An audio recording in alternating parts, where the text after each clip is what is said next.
submit for the body's consideration the proposed new appropriations for the Office of the Vice President for fiscal year 2026 amounting to 889 million pesos. Thank you, Mr. President. Majority Leader.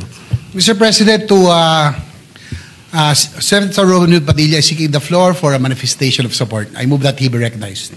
Senator Robin Padilla is recognized. And by the way, he would like to recognize the presence of the Vice President, Vice President Sara Duterte. Welcome to the Senate, Your Honor.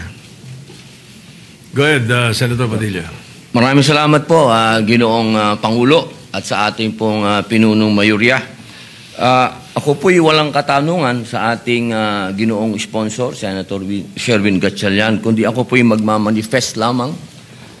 Ako po'y natutuwa sapagkat dito po sa ating bulwagan ay atin pong hindi binawasan ang budget ng ating pangalawang Pangulo, bagkus ay dinagdagan. Sapagkat alam niyo po, sa akin pong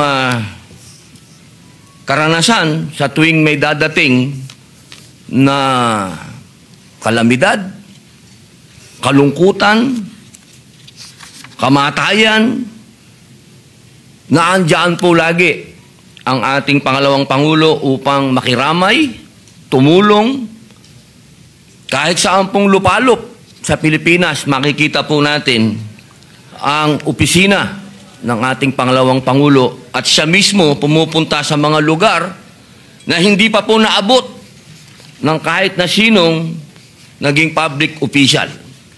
Kaya ako po'y masaya at ako po'y nagpapasalamat sa ating mga kasama, sa ating pong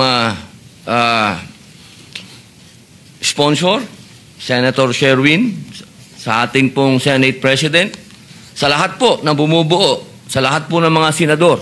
Maraming salamat po at hindi po nagmula dito sa ating bulwagan ang pang-iipit sa ating pangalawang Pangulo. Muli po, maraming salamat at pinatutunayan ko po ng napakalaki ng naitulong ng ating pangalawang Pangulo. Maraming salamat po. Thank you. Majority Leader, what is the pleasure of the body? Yes, Mr. President, there being no other reservation for interpellation, I move to close the period of interpellation on the budget of the Office of the Vice President and that the same be deemed submitted for the body's consideration. Any objection? Hearing none, the budget of the Office of the Vice President is hereby deemed submitted. 1